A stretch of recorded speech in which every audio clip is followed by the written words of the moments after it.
Hello everyone, this is Neha Sahania, a chemistry teacher from Universal Study Point. Today I am here to teach you chemistry of class 10th. So, we are starting the first chapter of your chemistry, that is chemical reactions and equation. This is the content of your chapter. इस chapter में आप किस चीज़ के बारे में पढ़ने वाले हैं? केमिकल रिएक्शंस, उनके types of chemical reaction and then characteristics, उसमें क्या क्या कैरेक्टर होते हैं केमिकल रिएक्शंस के टाइम पे, उसके बारे में आप पढ़ेंगे। केमिकल इक्वेशंस क्या होती है वो पढ़ेंगे, उनके टाइप्स क्या होते हैं एंड केमिकल रिएक्शन में जो आपने टाइप पढ़े थे उस पढ़ेंगे, उसमें आपका आएगा ऑक्सीडेशन रिएक्शन, उसके इफ़ेक्ट क्या होते हैं आपके एवरीडे लाइफ में, उनमें आता है कोरोजन एंड रेसिडिटी। इन सभी के बारे में आप इस चैप्टर में पढ़ेंगे। So let's begin. सबसे पहले केमिकल रिएक्शन क्या होता है? जब भी हम किन्हीं दो सब्सटेंस को मिलाकर कोई एक न्यू सब्सटेंस बनाते हैं उसे हम बोलते हैं chemical reaction. Chemical reactions are the process in which new substance with new properties are form. For example, burning of magnesium. Burning of magnesium in the presence of air to form magnesium oxide. अगर हम magnesium को burn करते हैं in the presence of air तो magnesium oxide बना लेता है। जैसे Mg plus O2 gives MgO. Mg is the magnesium, O2 is oxygen, MgO is magnesium oxide. यहाँ पर हमें पता होना चाहिए सबसे पहले दो बातों के बारे में जो कि केमिकल रिएक्शंस में होते भी हैं। वो क्या होते हैं? केमिकल रिएक्शन में अभी हमने पढ़ा कि केमिकल रिएक्शंस जो होती हैं दो सब्सटेंस के बीच में होती है। अगर आपसे कोई पूछे कि वो दो सब्सटेंस होते क्या हैं, तो हमने मैग्नीशियम और एयर को लिया यहाँ पर। तो मैग्नीशियम और एयर क्या है यहाँ पर केमिकल रिएक्शन में? इन्हें हम बोलते हैं रिएक्टेंट, यानी कि जिनको मिलाने के बाद रिएक्शन की जा रही है वो हमारे होते हैं रिएक्टेंट, और रिएक्शन होने के बाद जो हमें न्यू सब्सटेंस मिलता है उसे हम बोलते हैं प्रोडक्ट। नेक्स्ट हमारा आता है types of chemical reaction. Chemical reaction हमारी 5 टाइप की होती हैं: combination, decomposition, displacement, double displacement and fifth one is oxidation and reduction reaction. इनसे पहले हम बात कर लेते हैं कैरेक्टरिस्टिक्स के बारे में, characteristics of chemical reaction. Next हमारा आता है characteristics of chemical reaction. Types of reaction से पहले हमें ये जानना ज़्यादा ज़रूरी है कि केमिकल रिएक्शन जब हम करते हैं तो वहाँ पर क्या क्या चेंजेस होते हैं, उनमें क्या क्या कैरेक्टर होते हैं। तो हम पहले वही जान लेते हैं कैरेक्टरिस्टिक्स क्या होते हैं। तो केमिकल रिएक्शन से जो कैरेक्टरिस्टिक्स होते हैं वो 5 होते हैं: evolution of gas, formation of precipitate, change in colour, change in physical state and change in temperature. तो हम इन्हें डिटेल में पढ़ लेते हैं। सबसे पहले हमारा आता है evolution of gas. Some chemical reactions are characterised by evolution of gas. कुछ रिएक्शंस ऐसी होती हैं जिनमें हमारी गैसेस निकलती हैं। जैसे अगर हम बात करें जिंक और डाइल्यूट सल्फ्यूरिक एसिड की, तो अगर हम इनके रिएक्शन करते हैं Zn plus H2SO4, तो इनसे हमें क्या मिलता है? ZnSO4 plus H2, जो कि हमारी गैस होती है। जिंक को रिएक्ट करा रहे हैं हम सल्फ्यूरिक एसिड के साथ, तो हमें मिल रहा है zinc sulphate and hydrogen gas, जो क्या है हमारी evolution of gas. Means gas निकल रही है, यहाँ पर हमारी हाइड्रोजन गैस निकल रही है। तो ये हमारा होता है इवोल्यूशन ऑफ गैस, यानी कि कुछ रिएक्शंस हमारी ऐसी होती है जिनमें हमें गैस निकलती हुई दिखाई देती है। मीन्स हमें पता चल जाता है कि वहाँ पर गैस निकल रही है। और हाइड्रोजन गैस का हमें पता चलता है जब हमें पॉप साउंड सुनाई देती है। ये आप अगर लैब में करेंगे तो आपको पता चल जाएगा। नेक्स्ट हमारा आता है फॉर्मेशन ऑफ प्रेसिपिटेट। सबसे पहले प्रेसिपिटेट होता क्या है? जब हम रिएक्शन करते हैं, मीन्स लैब में जब आप प्रैक्टिकल करेंगे तो वहाँ पर जब आप रिएक्शन करते हैं तो आपको कभी कभी रिएक्शन में यानी कि टेस्ट ट्यूब में कुछ प्रेसिपिटेट मिलते हैं। प्रेसिपिटेट मीन्स कुछ इनसोल्यूबल पार्टिकल मिलते हैं, इनसोल्यूबल सॉलिड्स मिलते हैं, जिन्हें हम प्रेसिपिटेट कहते हैं।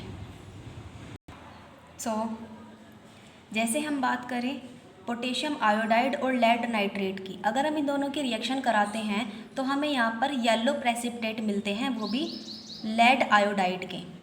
तो लेड नाइट्रेट यानी कि PbNO3 + 2Ki potassium iodide, lead nitrate को पोटेशियम आयोडाइड के साथ जब आप रिएक्शन कराएंगे तो आपको मिलेगा lead iodide and potassium nitrate. तो यहाँ पर आपको येलो कलर के प्रेसिपिटेट मिलते हैं लेड आयोडाइड के। तो ये होते हैं हमारे इनसोल्यूबल सॉलिड, जो कि सोल्यूबल नहीं हो पाते, पूरी तरह से सोल्यूबल नहीं होते हैं, वो थोड़े से बच जाते हैं, थोड़े से सॉलिड्स होते हैं जो हमें ऊपर दिखाई देते हैं, उन्हें हम बोलते हैं प्रेसिपिटेट या फिर पीपीटी। नेक्स्ट हमारा आता है चेंज इन कलर, यानी कि जब भी हम कोई रिएक्शन करते हैं तो वहाँ पर हमें कोई ना कोई चेंज दिखाई देता है कलर में। जैसे अगर हम बात करें साइट्रिक एसिड और पोटेशियम परमैंगनेट की, तो साइट्रिक एसिड और पोटेशियम परमैंगनेट की अगर हम रिएक्शन करते हैं तो यहाँ पर हमारा पोटेशियम परमैंगनेट जो है पर्पल कलर का है। रिएक्शन करने के बाद क्या होता है, पोटेशियम परमैंगनेट पर्पल कलर से कलरलेस हो जाता है। The chemical reaction between citric acid and purple colored potassium permanganate solution is characterized by a change in color from purple to colorless। यहाँ पर जो हमारा कलर होता है पोटेशियम परमैंगनेट का पर्पल होता है बिफोर रिएक्शन, रिएक्शन के बाद हमारा कलर जो है कलरलेस हो जाता है, मीन्स पर्पल कलर हमारा गायब हो जाता है। नेक्स्ट हम बात कर लेते हैं यहाँ पर चेंज इन टेम्परेचर की। तो चेंज इन कलर में क्या होता है, चेंज इन टेम्परेचर में क्या होता है, जैसे अगर हम बात करें क्विकलाइम और वाटर की, यानी कि क्विकलाइम क्या होता है हमारा चूना, और उसमें हम वाटर को ऐड कर देते हैं। तो जब हम क्विकलाइम में वाटर को ऐड करते हैं तो यहाँ पर टेम्परेचर जो है चेंज होता है, मीन्स यहाँ पर टेम्परेचर हमारा इंक्रीज़ होता है। तो ये क्या बना लेता है, कैल्शियम हाइड्रोक्साइड। यहाँ पर जो हमारा टेम्परेचर चेंज हुआ है वो हमारा इंक्रीज़ हुआ है, ठीक है। नेक्स्ट हम बात करते हैं change in state. Change in state क्या होता है, स्टेट आपने पहले भी पढ़ी होंगी। स्टेट क्या होती है, सॉलिड, लिक्विड और गैस, यही हमारी 3 स्टेट होती हैं। तो कुछ रिएक्शंस हमारी ऐसी भी होती हैं जिनमें हमारा स्टेट चेंज होता है। जैसे अगर हम बात करें वैक्स की या फिर कैंडल की, the combustion reaction of candle wax. अगर हम किसी कैंडल को जलाते हैं तो वहाँ पर क्या होता है, उसकी स्टेट चेंज होती है। वैक्स जो है जलते जलते वो सॉलिड से लिक्विड में कन्वर्ट होना शुरू हो जाती है, और वहाँ पर हम गैस को भी निकलते हुए देखते हैं। तो जब भी हम किसी चीज़ को जलाते हैं तो वहाँ पर वाटर भी फॉर्म होता है, बहुत ही कम अमाउंट में होता है। ऐसा नहीं है कि हमें वहाँ पर बहुत ज़्यादा वाटर मिल जाता है, बहुत ही कम अमाउंट में होता है। तो जब भी हम किसी कैंडल को जलाते हैं तो वहाँ पर हमें जो चेंजेस मिलते हैं, solid to liquid and then gas, यानी कि जब वो जलती है तो उसके नीचे यानी कि बहुत थोड़ी सी अमाउंट में वाटर मिलता है एंड हमारी गैस भी निकलती है, कार्बन डाइऑक्साइड वहाँ से निकलती है। कुछ केमिकल रिएक्शंस हमारी ऐसी होती हैं जहाँ पर हमें एक से ज़्यादा कैरेक्टर देखने को मिलते हैं। जैसे अभी हमने बात की थी इसकी कैंडल की भी, और बहुत सी रिएक्शंस और भी होती हैं। जैसे जिंक की अगर हम बात करें, जिंक को डाइल्यूट सल्फ्यूरिक एसिड के साथ अगर हम ऐड करते हैं तो उसमें हमें इवोल्यूशन ऑफ गैस एंड उसमें हमें चेंज इन टेम्परेचर दोनों ही दिखाई देते हैं। ऐसे हमारे पास बहुत सारी इक्वेशंस, बहुत सारी रिएक्शंस होती हैं जिनमें हमारे पास एक से ज़्यादा कैरेक्टर देखने को मिलते हैं। नेक्स्ट हम बात कर लेते हैं केमिकल इक्वेशंस की। केमिकल इक्वेशन क्या होते हैं, अभी हमने केमिकल रिएक्शन पढ़े। केमिकल रिएक्शन में क्या होता है, जब हम किसी 2 सब्सटेंस को मिलाते हैं तो हमें कोई एक न्यू सब्सटेंस मिलता है। लेकिन केमिकल रिएक्शन में क्या होता है, हमें पता है कि कोई एक सब्सटेंस है, उसको मिलाने के बाद जो हमें मिला वो हमारा क्या हो गया, प्रोडक्ट हो गया। यहाँ पर अगर हम बात करें जिंक की और सल्फ्यूरिक एसिड की, तो जिंक क्या है, ये हमें जो दिखाई दे रहा है, तो ये जो रिप्रेजेंटिंग है ये केमिकल रिएक्शन की है, मीन्स हमें यहाँ से पता चल रहा है कि हम कोई रिएक्शन कर रहे हैं। लेकिन अगर हम बात करें इक्वेशन की, तो इक्वेशन क्या होता है, इक्वेशन में क्या होता है, हम वर्ड टू वर्ड रिप्रेजेंट नहीं करते। इक्वेशन में हम इन वर्ड्स की जगह इनके सिंबल या फिर इनके फॉर्मूले यूज़ करते हैं। जैसे हम बात करें जिंक और सल्फ्यूरिक एसिड की, तो जिंक का सिंबल क्या होता है, Zn, एंड सल्फ्यूरिक एसिड का क्या होता है, H2SO4। इनसे मिलाकर हमें क्या मिल रहा है, जिंक सल्फेट यानी कि ZnSO4 एंड हाइड्रोजन गैस। तो यहाँ पर ये जो हुआ ये हमारा था रिप्रेजेंटेशन केमिकल रिएक्शन का। केमिकल रिएक्शन हमने करके दिखाई है यहाँ पर। लेकिन केमिकल इक्वेशन क्या होती है, जहाँ पर हम सिंबल या फिर फॉर्मूले को रिप्रेजेंट करते हैं। जैसे the method of representing a chemical reaction with the help of symbols and their formula is known as chemical equation. Chemical equation वो होती है जिसमें हम रिएक्टेंट और प्रोडक्ट दोनों को ही सिंबल और हम यहाँ पर फॉर्मूले से रिप्रेजेंट करते हैं। नेक्स्ट हम बात करते हैं टाइप्स ऑफ केमिकल इक्वेशन की। तो केमिकल इक्वेशन के 2 टाइप्स होते हैं हमारे, balance chemical equation and unbalance chemical equation.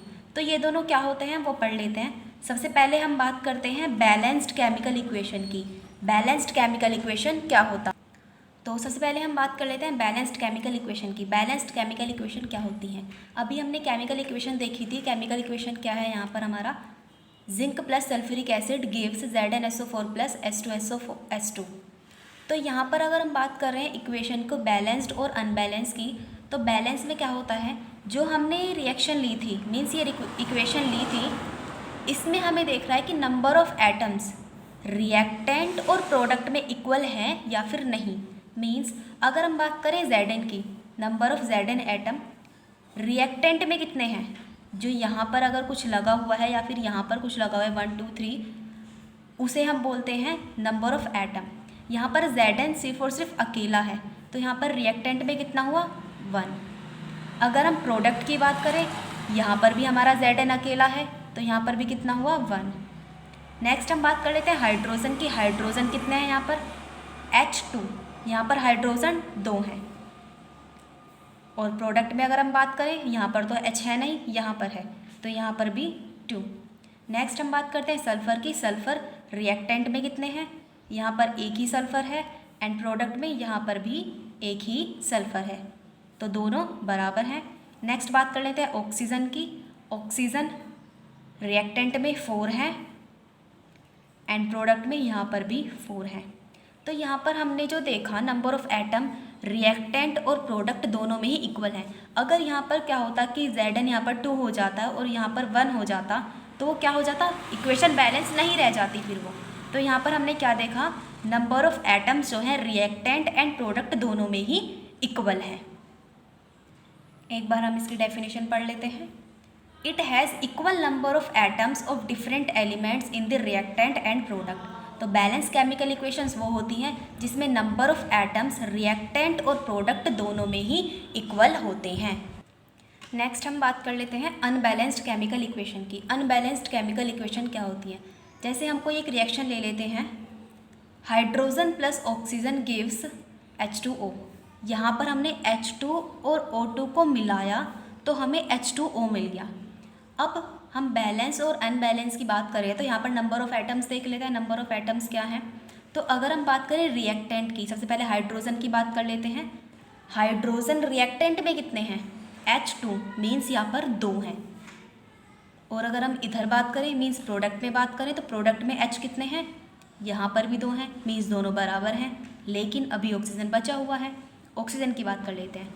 तो यहाँ पर O जो है 2 है, 2, लेकिन यहाँ पर 1 है, मीन्स रिएक्टेंट एंड प्रोडक्ट के नंबर्स ऑफ एटम जो हैं वो इक्वल नहीं हैं। तो ये इक्वेशन क्या हो गई, अनबैलेंस्ड केमिकल इक्वेशन हो गई।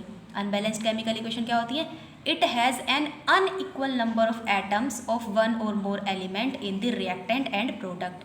अनबैलेंस्ड केमिकल इक्वेशंस वो होती हैं जिसमें number of atoms in reactant and product दोनों अनइक्वल होते हैं, मीन्स बराबर नहीं होते हैं। तो हमें क्या करना होता है, इसको इक्वल करना होता है।